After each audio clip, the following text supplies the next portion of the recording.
بے औलादी کا दुख अल्लाह दुश्मन की बेटी को भी ना दिखाए।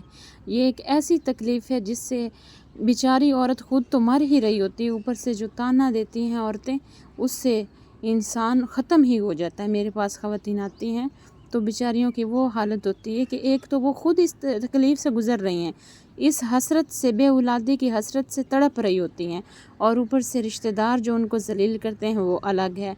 तो आपके लिए आज एक बहुत ही प्यारा वजीफ़ा लेकर आए हैं।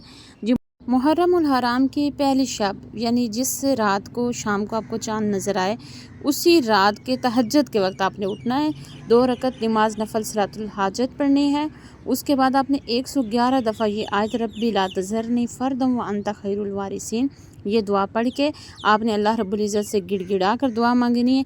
इंशाअल्लाहुल अज़ीम अल्लाह तबारक व तआला अगले मुहर्रम में आपके यहाँ बेटे की इंशाअल्लाह विलादत होगी। आपको अल्लाह रब्बुल इज़्ज़त ज़रूर औलाद से नवाजेंगे।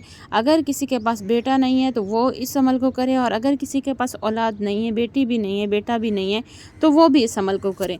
यकीन कामिल शर्त है। ये हज़रत ज़करिया अलैहिस्सलातु वस्सलाम की दुआ है, और ये हो ही नहीं सकता कि आपको फ़ायदा ना हो। ज़रूर फ़ायदा होगा। मैंने जिसको भी बताया अल्लाह तबारक व तआला ने उसको नवाजा है, ठीक है। अल्लाह ताला आपको भी ज़रूर नवाजेंगे।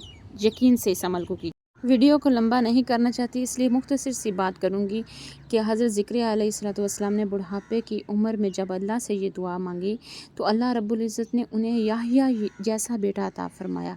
तो आपको क्यों नहीं, अल्लाह तबारक व तआला आपको भी ज़रूर अता फ़रमाएंगे।